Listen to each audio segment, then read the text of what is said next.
Selama bertahun-tahun, ramai yang telah mengatakan bahawa Korea Utara hampir tumbang. Ada sebab mengapa ramai yang mempercayainya. Pada tahun 1994, Kim Il-sung, pengasas dan pemimpin pertama Korea Utara, telah meninggal dunia.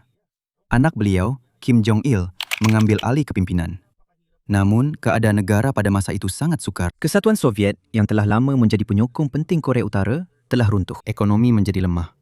Terdapat juga kekurangan makanan yang teruk dan kebuluran pada tahun 1990-an.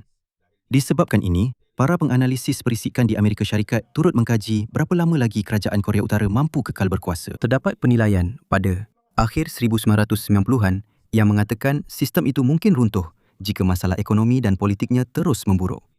Namun, Korea Utara mempunyai satu lagi masalah besar yang tidak berkaitan dengan makanan atau wang. Dan masalah itu ialah Korea Selatan. Untuk memahami sebabnya, kita perlu kembali melihat bagaimana kedua-dua Korea ini terbentuk. Untuk tempoh yang sangat lama, hanya ada satu Korea. Mereka berkongsi satu semenanjung. Dan sebahagian besar sejarah mereka juga adalah sama. Dan selain itu, mereka juga berkongsi satu bahasa utama. Namun, pada tahun 1910, Jepun telah menjajah Korea. Korea kekal di bawah pemerintahan Jepun sehingga tamat Perang Dunia Kedua pada tahun 1945. Selepas Jepun kalah, semenanjung Korea telah terbahagi. Kesatuan Soviet masuk ke bahagian utara, manakala Amerika Syarikat berada di bahagian selatan. Pada mulanya, memang tidak dirancang untuk membentuk dua negara kekal. Tetapi Perang Dingin bermula dengan cepat. Amerika Syarikat dan Kesatuan Soviet saling bermusuhan. Jadi, mereka menyokong kerajaan yang berbeza di dua bahagian Korea. Pada tahun 1948, terbentuklah dua negara yang berasingan. Di bahagian utara, terbentuklah Republik Demokratik Rakyat Korea atau Korea Utara di bawah pimpinan Kim Il-sung.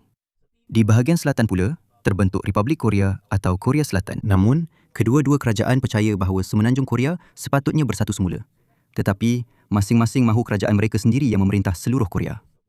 Pada tahun 1950, Korea Utara cuba mengambil alih Korea Selatan dengan menggunakan kekuatan tentera. Di sinilah bermulanya Perang Korea. 3 tahun pertempuran sengit berlaku. Amerika Syarikat dan pasukan pertubuhan bangsa-bangsa bersatu yang lain menyokong Korea Selatan. China pula menyokong Korea Utara. Kesatuan Soviet juga membantu pihak utara. Pada tahun 1953, pertempuran besar berhenti selepas satu perjanjian gencatan senjata. Gencatan senjata ialah perjanjian untuk menghentikan tembak-menembak. Tetapi ia bukan perjanjian damai yang kekal. Jadi sehingga hari ini, secara teknikal, Perang Korea masih belum berakhir dengan perjanjian damai muktamad. Dan selepas perang, peninsula kekal terbahagi. Korea Utara di utara, Korea Selatan di selatan. Dalam dekad-dekad berikutnya, kedua-dua pihak masih membincangkan kemungkinan penyatuan semula. Penyatutan semula Korea Utara dan Korea Selatan sebagai satu Korea. Ini sangat penting, terutamanya di Korea Utara. Dalam perlembagaan lamanya, jelas dinyatakan matlamat untuk menyatukan semula Korea. Namun, dengan berlalunya masa, masalah besar timbul. Kedua-dua Korea menjadi semakin berbeza. Korea Selatan perlahan-lahan menjadi semakin kaya. Syarikat-syarikatnya berkembang. Infrastruktur menjadi lebih baik. Ia menjadi salah satu ekonomi terbesar di Asia. Korea Selatan juga menjadi sebuah demokrasi. Sementara itu, Korea Utara kekal miskin dan sistemnya sangat ketat. Kerajaan mengawal sebahagian besar kehidupan rakyat. Malah media dan maklumat yang masuk ke negara juga dikawal. Semakin besar jurang antara kedua-dua negara, semakin sukar untuk menjawab satu soalan. Jika Korea Utara dan Korea Selatan bersatu semula, sistem mana antara kedua-duanya yang lebih berkemungkinan untuk kekal? Korea Selatan kini jauh mendahului dari segi ekonomi dan populasi. Oleh itu, bagi kepimpinan Korea Utara, penyatuan semula membawa risiko yang besar. Jika penyatuan berlaku di bawah sistem Korea Selatan, kerajaan Korea Utara yang sedia ada akan lenyap. Ini bermakna matlamat asal Korea Utara untuk penyatuan semula juga boleh menjadi ancaman kepada kelangsungan hidupnya sendiri. Namun walaupun keadaannya sukar, Korea Utara tidak tumbang. Kim Jong-il meninggal dunia pada tahun 2011. Yang menggantikan ialah anaknya, Kim Jong-un. Kim Jong-un masih muda dan mempunyai sedikit pengalaman sebagai pemimpin ketika beliau mengambil alih jawatan tertinggi.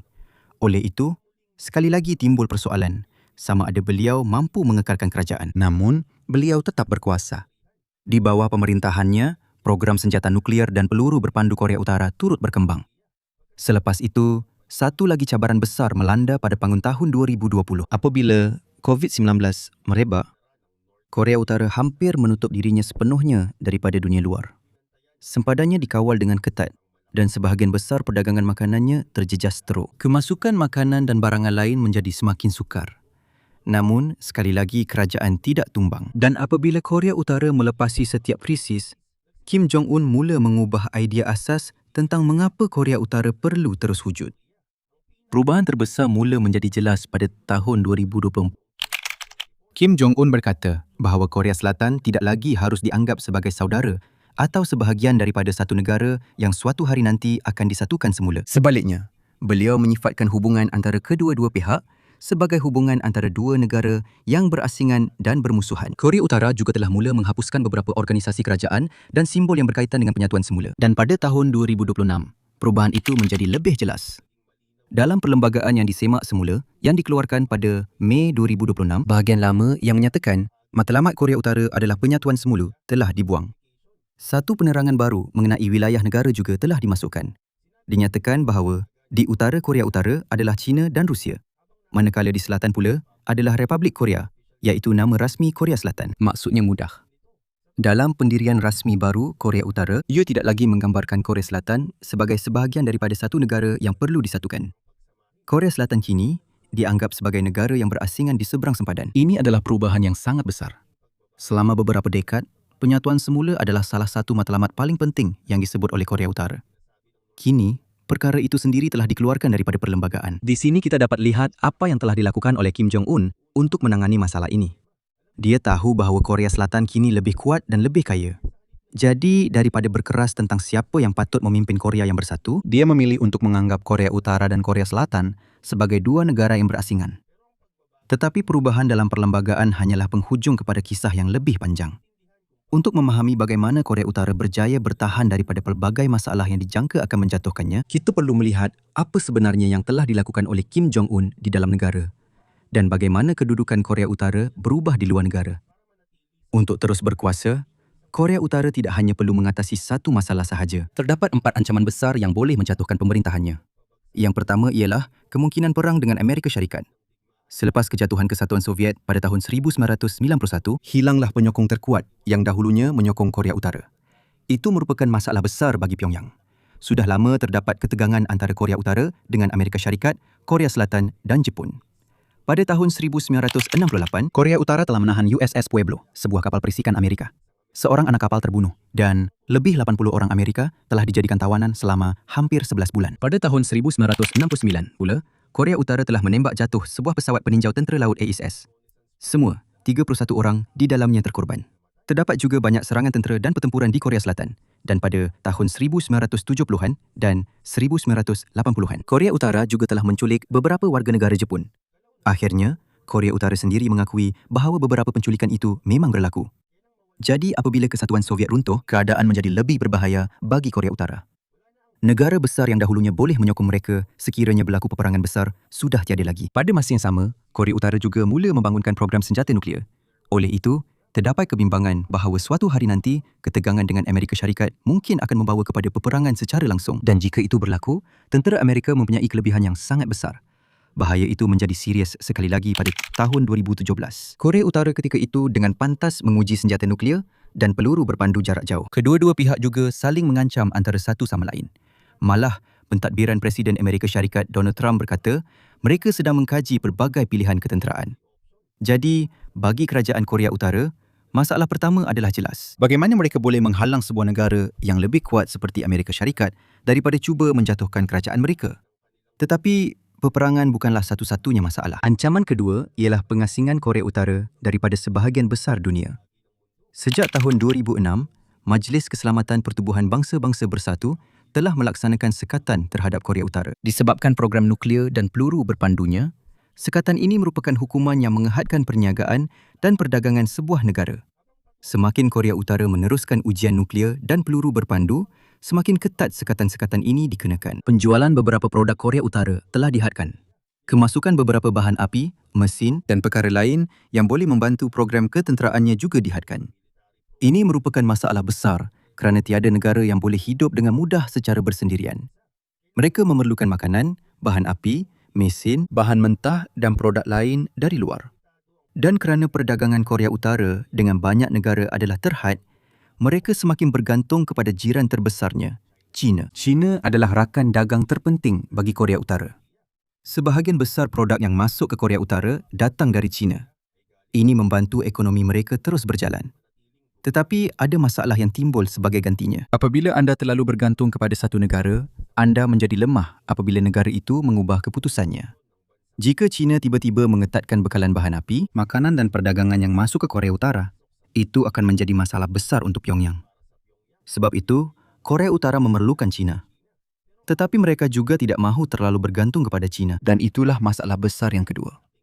Bagaimana Korea Utara boleh bertahan daripada sekatan antarabangsa tanpa terlalu bergantung kepada Beijing?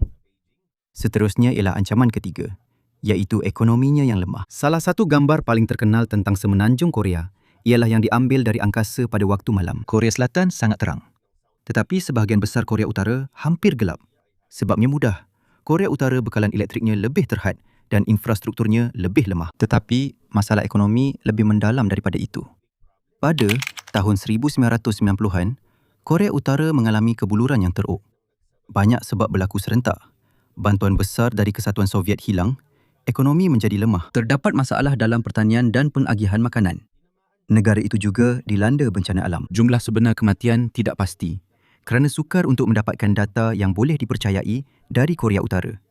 Tetapi jelas bahawa ratusan ribu orang mungkin telah mati akibat kelaparan dan penyakit yang berkaitan dengannya. Dan walaupun bahagian paling teruk kebuluran itu telah berakhir, masalah makanan masih tidak hilang. Ramai rakyat Korea Utara masih mengalami kekurangan makanan pada tahun-tahun berikutnya. Masalah ini menjadi lebih teruk lagi apabila Korea Utara menutup sempadannya semasa pandemik. Perdagangan merosot. Makanan, baja dan keperluan lain untuk ekonomi menjadi lebih sukar untuk masuk. Kim Jong-un sendiri kadang-kadang bercakap tentang kesusahan yang dialami oleh rakyat. Dan beliau mengakui bahawa beliau tidak dapat memenuhi semua yang diharapkan daripadanya. Itu penting kerana jarang sekali seorang pemimpin Korea Utara bercakap seperti itu. Kerajaan tahu bahawa kemiskinan yang melampau adalah berbahaya. Apabila sebuah kerajaan tidak mampu memberi makan kepada rakyatnya dan ekonomi terus merosot, kepercayaan rakyat boleh merosot, malah termasuk orang dalam kerajaan. Dan di sinilah ancaman keempat muncul, kemungkinan masalah dalam kepimpinan itu sendiri. Semasa Kim Jong-il meninggal dunia pada tahun 2011, anaknya Kim Jong-un baru berusia lewat 20-an. Dia masih muda. Pengalamannya dalam memimpin sangat sedikit. Dia dikelilingi oleh pegawai tentera dan pegawai kanan yang lebih tua serta telah lama berkhidmat dalam kerajaan berbanding dirinya. Jadi pada mulanya, tidak jelas sejauh mana kuatnya kawalan Kim Jong-un. Ada kemungkinan berlaku perebutan kuasa dalam kalangan kepimpinan. Ada kemungkinan rampasan kuasa. Ada juga kemungkinan berlakunya pemberontakan jika kehidupan rakyat biasa semakin teruk. Tetapi dalam tahun-tahun berikutnya, Kim Jong-un perlahan-lahan menunjukkan siapa sebenarnya yang berkuasa. Dia menggantikan atau menyingkirkan ramai pegawai tinggi. Beberapa orang dibunuh kerana dianggapnya ancaman kepada pemerintahannya. Ini termasuk bapa saudaranya, Jang Song-taek, seorang pegawai yang sangat berkuasa yang dibunuh pada tahun 2013 selepas dituduh oleh kerajaan Korea Utara dengan jenayah berat terhadap negara. Abang sebapa Kim Jong-un, Kim Jong-nam, juga meninggal dunia pada tahun 2017 selepas diserang di Malaysia menggunakan ejen saraf VX. Amerika Syarikat dan Korea Selatan mengatakan Korea Utara berada di sebalik pembunuhan itu.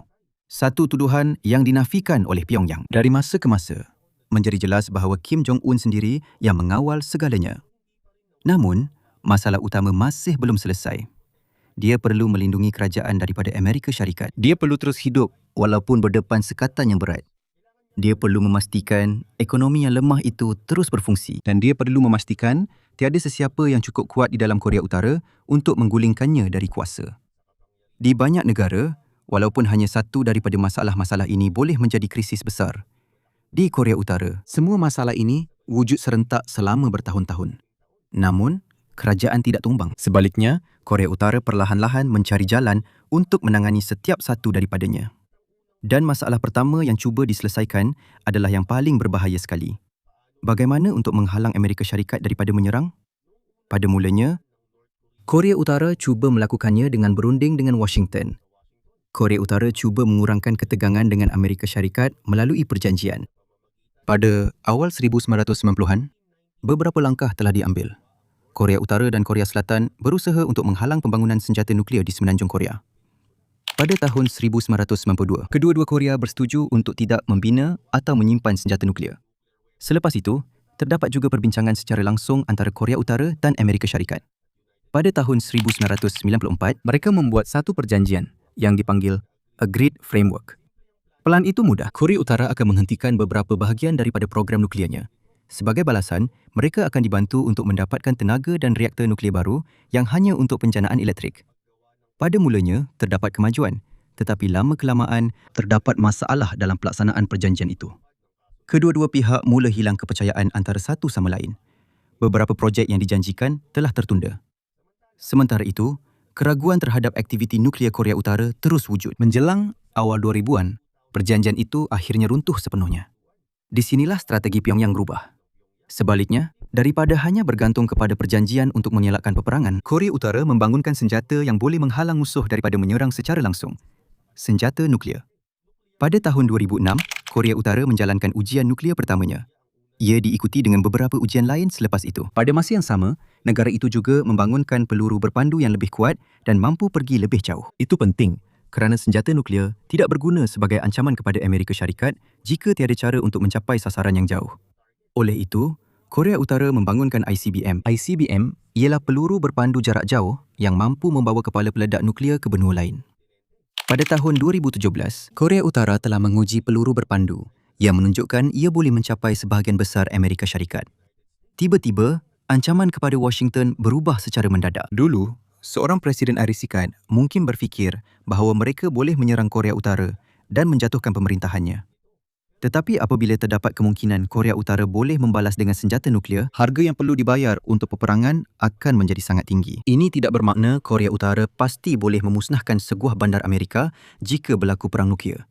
Masih banyak persoalan tentang kebolehpercayaan, ketepatan dan keupayaan peluru berpandu ini untuk melindungi daripada serangan pertama. Tetapi kemungkinan serangan balas nuklear sudah cukup untuk menjadikan sebarang serangan besar AS lebih berbahaya. Inilah yang dipanggil pencegahan nuklear. Ideanya mudah. Jika kamu menyerang aku juga boleh membalas. Dan bagi Korea Utara, ini adalah perlindungan yang sangat besar. Ia tidak menjadikan peperangan mustahil, tetapi ia menjadikan percubaan langsung oleh Amerika Syarikat untuk menjatuhkan kerajaan Korea Utara sangat mahal dan sangat berbahaya. Selepas itu ada satu lagi perkara yang berlaku yang dahulunya sukar untuk dibayangkan. Pada tahun 2018, Kim Jong-un secara peribadi bertemu dengan Presiden Amerika Syarikat Donald Trump di Singapura. Ini adalah kali pertama seorang Presiden Amerika Syarikat yang sedang berkhidmat dan pemimpin Korea Utara bertemu. Pertemuan lain turut menyusul. Ia tidak menyelesaikan masalah nuklear. Korea Utara juga tidak menyerahkan senjata nuklearnya. Tetapi bagi Kim Jong-un, ada satu hasil yang jelas. Presiden negara paling berkuasa di dunia kini berbincang secara langsung dengannya. Dan itu membantu menangani satu lagi masalah Korea Utara, iaitu China. Korea Utara telah lama memerlukan China untuk perdagangan, bahan api dan produk lain. Tetapi Pyongyang tidak mahu hanya bergantung kepada China sahaja. Sebab itu, mempunyai hubungan langsung dengan Amerika Syarikat adalah sesuatu yang sangat penting. Tetapi perubahan yang lebih besar berlaku selepas Rusia menyerang Ukraine pada tahun 2022. Semakin lama perang berlangsung, Rusia memerlukan banyak peluru artileri, peluru berpandu dan bekalan ketenteraan yang lain. Dan Korea Utara mempunyai banyak senjata seperti ini. Di sinilah sebuah negara yang telah lama dielakkan oleh kebanyakan dunia menjadi sangat berguna kepada Rusia. Kerjasama ketenteraan antara Moskow dan Pyongyang telah berkembang. Korea Utara telah menghantar berjuta-juta peluru artileri dan peluru berpandu balistik kepada Rusia. Ia juga telah menghantar beribu-ribu askar untuk membantu pasukan Rusia. Menjelang tahun 2026, kerjasama ketenteraan antara kedua-dua negara semakin mendalam. Sebagai balasan, Rusia menjadi lebih rapat dengan Korea Utara. Pada tahun 2020, Presiden Rusia Vladimir Putin telah pergi ke Pyongyang. Rusia dan Korea Utara telah menandatangani perjanjian perkongsian strategik baharu yang mempunyai komitmen pertahanan bersama. Ini adalah perubahan besar bagi Kim Jong-un. Kini bukan sahaja China yang merupakan negara besar yang boleh didekatinya, tetapi Rusia juga. Dan kerana Moskow memerlukan bekalan ketenteraan dari Korea Utara, sekarang Pyongyang mempunyai sesuatu yang ingin dibeli oleh kuasa besar dunia. Ini juga membantu ekonomi Korea Utara. Perdagangan dengan Rusia semakin meningkat. Ia mendapat sumber baharu untuk wang, bahan api, makanan dan keperluan lain negara. Pada masa yang sama, perdagangan dengan China masih kekal penting. Ini tidak bermakna seluruh Korea Utara tiba-tiba menjadi kaya. Sukar untuk mendapatkan data ekonomi yang tepat kerana negara itu sangat tertutup. Ramai rakyat Korea Utara masih hidup dalam kemiskinan. dan isu jaminan makanan masih menjadi masalah. Tetapi kedudukan kerajaan lebih baik berbanding ketika negara hampir sepenuhnya terasing semasa pandemik. Dan perubahan dapat dilihat di Pyongyang, ibu negara Korea Utara. Pembinaan apartmen baru, jalan raya dan bangunan awam terus berjalan. Terdapat lebih banyak telefon pintar dan barangan pengguna berbanding dekad-dekad lalu. Namun, penting untuk diingat bahawa ini tidak mencerminkan kehidupan semua rakyat Korea Utara. Kerajaan lebih mengutamakan Pyongyang kerana di sinilah sebahagian besar golongan elit politik dan tentera tinggal. Dan itu sangat penting bagi Kim Jong-un. Apabila kehidupan orang-orang yang paling rapat dengan kuasa adalah baik, mereka mempunyai lebih banyak sebab untuk menyokong kerajaan semasa. Pada masa yang sama, Kim Jong-un juga mengetatkan kawalan ke atas maklumat. Hukuman berat dikenakan ke atas mereka yang menonton atau menyebarkan filem asing, rancangan TV dan media lain yang tidak dikawal oleh kerajaan. Ini penting kerana kerajaan Korea Utara tidak mahu rakyatnya mudah melihat betapa besarnya perbezaan kehidupan mereka dengan Korea Selatan. Dan di sinilah kita kembali kepada masalah paling mendalam yang kita bincangkan tadi, penyatuan semula. Selama beberapa dekad, Korea Utara telah mengatakan bahawa suatu hari nanti, Korea Utara dan Selatan harus menjadi satu negara semula. Tetapi sementara Korea Selatan semakin kaya dan kuat, ini menjadi semakin bermasalah bagi Pyongyang. Jika kedua-dua Korea digabungkan, populasi Korea Selatan adalah lebih besar, ekonominya juga jauh lebih besar, dan hubungan antarabangsa mereka juga lebih kuat. Jadi, sangat sukar untuk menjelaskan mengapa sistem Korea Utara yang patut memimpin Korea bersatu. Apa yang dilakukan oleh Kim Jong-un adalah mudah, tetapi merupakan perubahan yang sangat besar. Dia membuang matlamat lama itu. Pada tahun 2024, dia berkata bahawa Korea Selatan harus dianggap sebagai sebuah negara yang berasingan dan bermusuhan. Beberapa organisasi Korea Utara yang ditubuhkan untuk penyatuan semula juga telah dibubarkan. Dan perlembagaan telah diubah untuk menjauhkan Korea Utara daripada idea lama bahawa Korea Utara dan Selatan adalah satu negara sahaja. Dalam erti kata lain, Korea Utara tidak lagi perlu membuktikan bahawa ia harus memerintah seluruh semenanjung Korea. Mesej baharu ialah Korea Utara adalah negaranya sendiri. Korea Selatan adalah negara lain. Itu perkara besar untuk kelangsungan kerajaan Kim Jong-un kerana jika kedua-dua Korea kekal berpisah secara tetap, Pyongyang tidak lagi perlu menjawab mengapa ia tidak dapat menyatukan semenanjung di bawah sistemnya sendiri. Sekarang ia telah membentuk alasan lain untuk terus wujud. Ia mempunyai kerajaan sendiri, tentera sendiri, senjata nuklear dan hubungan dengan China serta Rusia. Dan walaupun ada sekatan, ia telah menemui cara untuk memastikan ekonominya terus hidup. Jadi, Korea Utara hari ini sangat berbeza daripada negara yang dijangka akan runtuh pada tahun 1990-an. Tetapi itu tidak bermakna ia sudah selamat daripada semua masalah. Hidup masih sangat sukar untuk ramai rakyat Korea Utara. Ekonominya masih lemah berbanding Korea Selatan. Ia masih sangat bergantung kepada China dan Rusia. Dan sebahagian besar wang serta sumber negara digunakan untuk program ketenteraan dan nuklear. Ada satu lagi masalah. Sistem Korea Utara berpusat kepada satu keluarga pemerintah. Dari Kim Il-sung, kuasa berpindah kepada Kim Jong-il. Selepas itu, kepada Kim Jong-un. 3 generasi dari keluarga yang sama telah memerintah negara ini. Dan seperti kerajaan otoritarian yang lain, soalan besar sentiasa timbul tentang apa yang akan berlaku apabila tiba masa pertukaran kepimpinan yang seterusnya. Jadi, kita tidak boleh mengatakan bahawa kejatuhan Korea Utara adalah mustahil. Tiada kerajaan yang dijamin akan kekal selama-lamanya. Tetapi satu perkara yang jelas, sudah banyak kali dijangka bahawa kerajaan Korea Utara akan berakhir. Kesatuan Soviet telah runtuh. Negara ini telah melalui kebuluran yang teruk. Ia juga telah menghadapi sekatan yang berat. Negara ini hampir menutup dirinya sendiri semasa pandemik. Ia mengalami ketegangan dengan Amerika Syarikat dan beberapa kali juga telah bertukar pemimpin. Tetapi hala tuju politik yang sama masih kekal. Dan ini bukan berlaku kerana masalah Korea Utara telah hilang. Ia berlaku kerana kepimpinan negara itu berulang kali mengubah cara mereka untuk terus hidup. Negara ini menggunakan senjata nuklear untuk menjadikan serangan ke atasnya lebih berbahaya. Ia juga menggunakan persaingan antara negara-negara besar supaya ia tidak hanya bergantung kepada China sahaja. Negara ini menggunakan industri ketenteraan supaya memiliki sesuatu yang diperlukan Rusia. Dan apabila impian penyatuan semula yang dahulu menjadi masalah, negara ini akhirnya mengubah matlamat rasminya sendiri. Jadi soalan paling penting sekarang bukan lagi mengapa Korea Utara masih belum tumbang. Lebih penting untuk bertanya, apakah jenis Korea Utara yang sedang terbentuk selepas semua perubahan ini? Kerana negara yang dahulunya dianggap lemah dan hampir lenyap, kini sudah memiliki senjata nuklear, hubungan yang semakin erat dengan Rusia, hubungan penting dengan China, dan sebuah kerajaan yang tidak lagi mengatakan bahawa pemerintahannya hanyalah sementara. Dahulu di Semenanjung Korea, pada masa ini, Korea Utara tidak lagi bersiap untuk menjadi sebahagian daripada Korea Bersatu. Ia sedang bersiap untuk kekal sebagai Korea Utara.